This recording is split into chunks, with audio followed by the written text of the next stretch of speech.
All right, so I saw this and I definitely had to make a video on this. It's from Sports Illustrated and the title is Commanders wide receiver Terry McLaurin slapped with harsh reality check.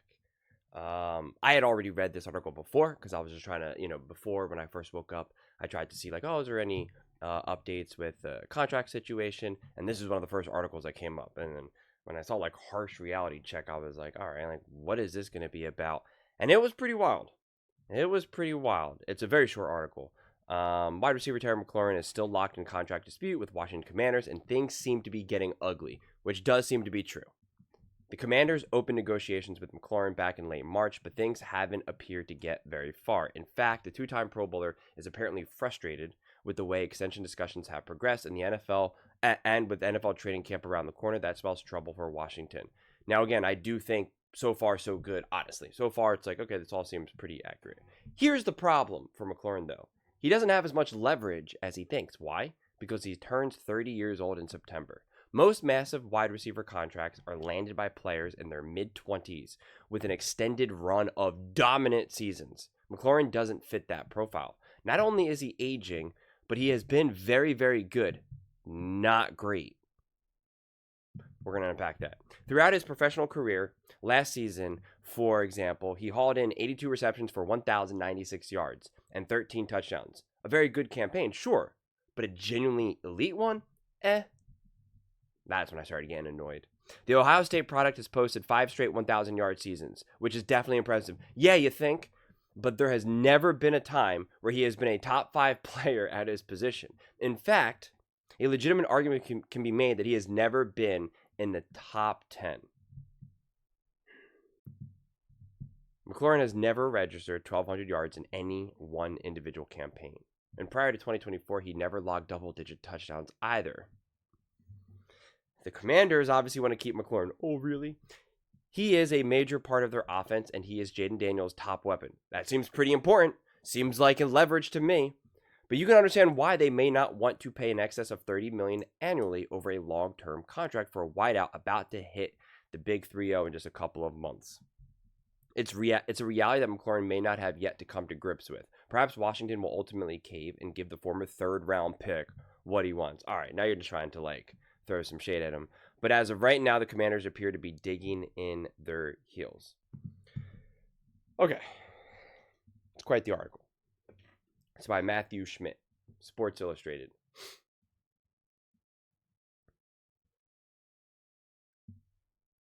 I say this with love, and I don't even think Commanders fans are really going to disagree with me. The Commanders franchise, essentially for the entirety of Terry McLaurin's career, have been an absolute joke. Having backup quarterbacks where the majority of them nobody will ever remember their names. Just unfortunately, I'm not throwing shade at those quarterbacks. They made it further than me, but no one's gonna know who they were. No one's gonna remember them. That's just the reality, man. That's just the reality. He's having literally backup quarterbacks who are hanging on by a thread.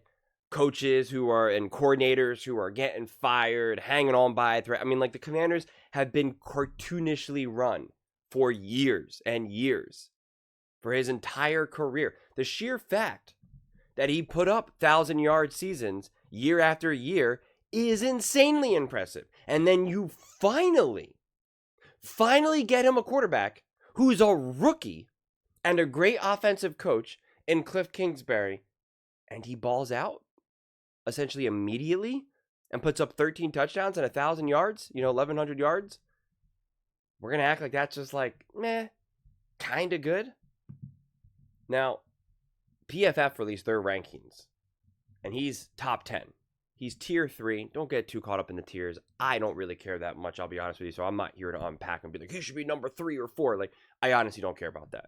But the reality is that he's obviously a great receiver. If you're top 10, you're top 10. And I'm also not gonna pretend like PFF is obviously the Bible here, where everything they say is great. But McLaurin is the toughest player to rank on this list. But regardless of where he lands, he's simply a high level receiver. Thank you. He leads the league with 89 contested catches since 2020. Now, all of that is so much because of who, everyone just knew, hey, we really only got to stop Terry McLaurin. Pretty straightforward, pretty simple.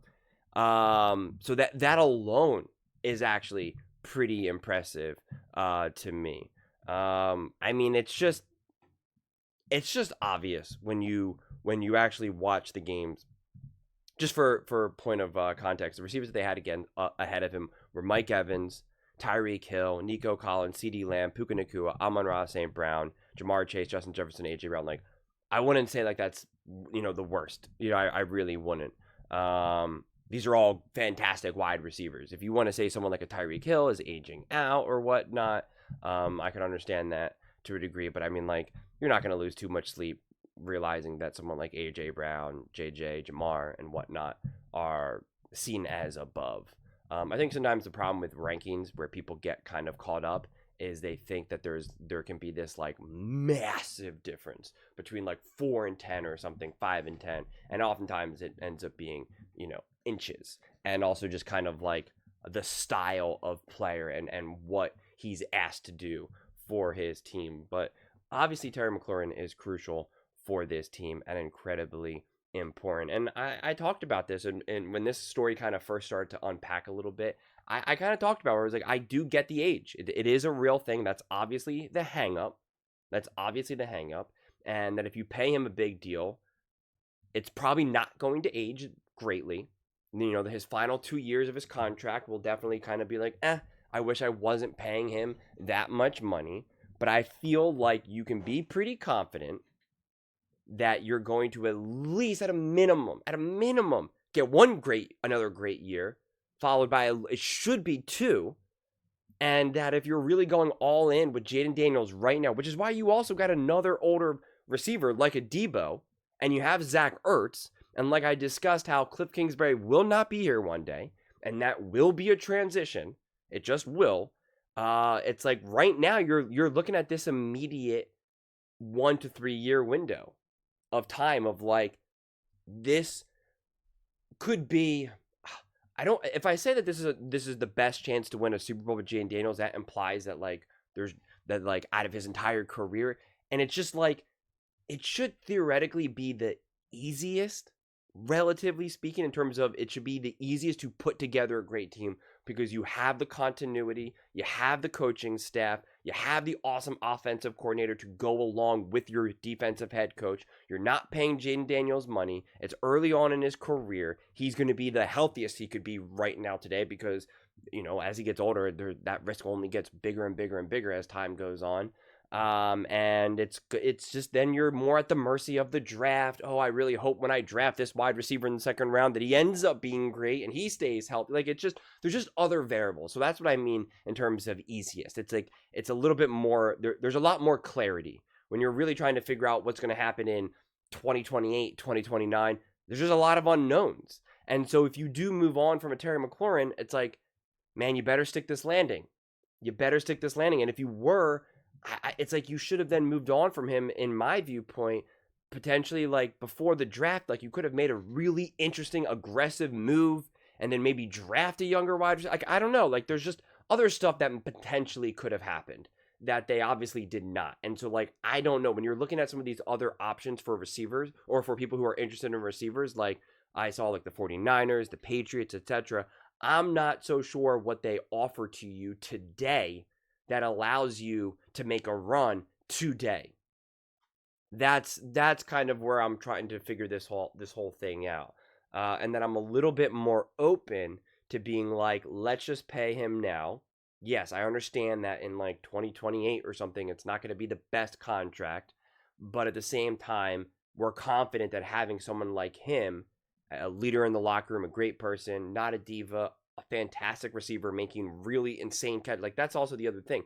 The types of catches that Terry McLaurin makes, it's like, that's why I say you can't just look at like, oh, he has 82 receptions and 10,096 yards and 13 touchdowns. It's how he's doing them, how he's achieving those stats are wildly impressive. It's like, stick with that continuity. Jaden Daniels has a relationship with him, a connection with him, understands him deeply. Cliff Kingsbury understands him deeply.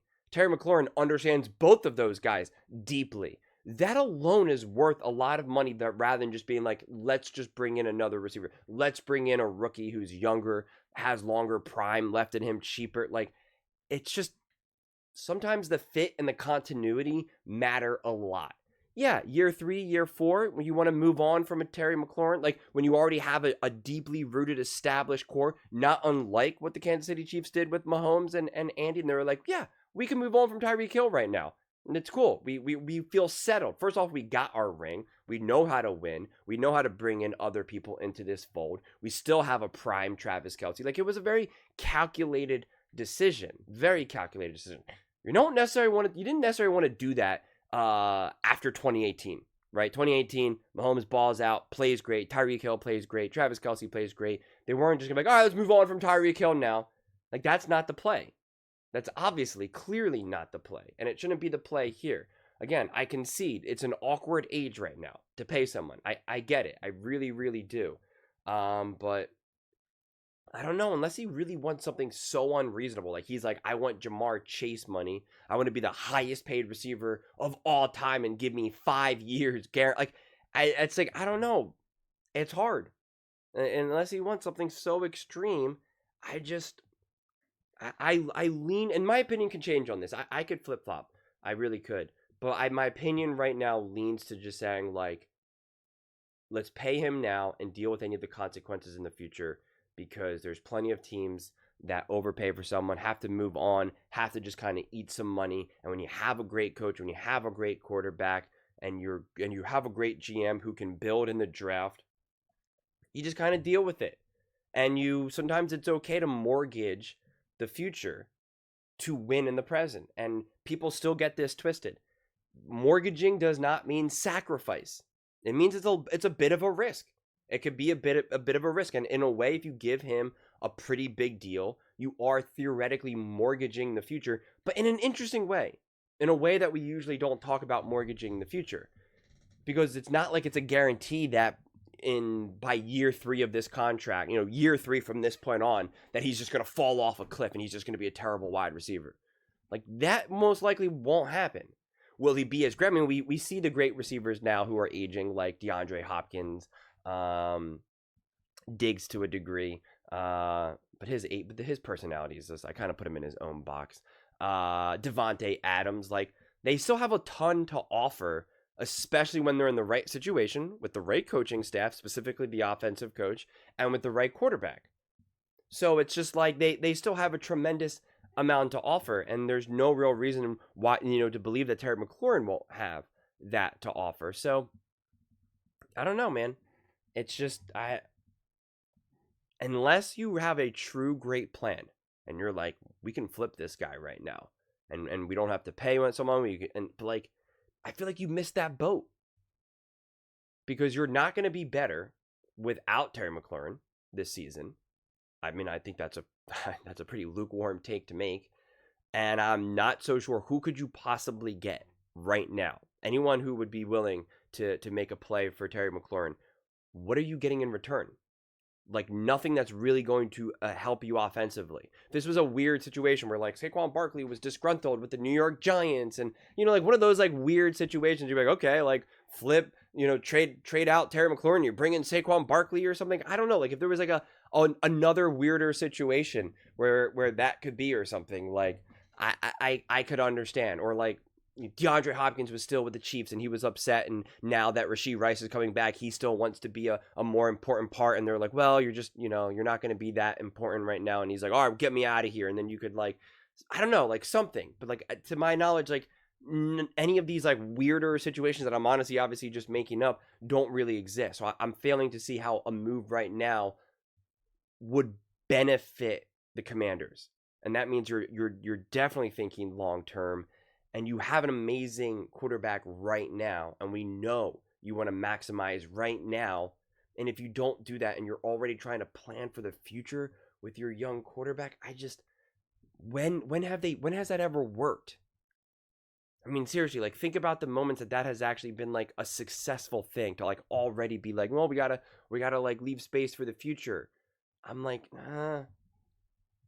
like I said, man, the only way it works is if you absolutely nail and stick the landing and nail it. But to me, then that would have been making a move months ago when no one really saw coming, and you're just like, oh my gosh, they just flipped Terry McLaurin into, you know, a first and a second, and now they just got this wide receiver in the fifth, you know, in whatever round, you know, in the 20th pick in the draft or something, and then in the second round they were able to steal this guy. Like, I don't know, like if it was like a really awesome aggressive draft, and maybe you have a chance to do that next year, but like, I don't know, honestly. I'm not gonna pretend like I can think exactly like a GM here, but it just feels like you're kind of backing yourself in a corner a little bit. And there's definitely no feeling of like, well, he has to play, he's under contract. That's always a funny comment to me, because it's just, yeah, you're right. If they weren't really trying to achieve something special, then sure, then it doesn't matter. But like, you're trying to achieve something special this year. So I don't know. It's going to be interesting to see how it unfolds. Or how it, I should say, how it concludes. But those are just my thoughts. I'd absolutely love to hear yours. What do you guys all think about this man right here? Should the Washington Commanders pay him? Is he in with a has he been slapped with a harsh reality check, and has he just been kind of according to Matthew Schmidt?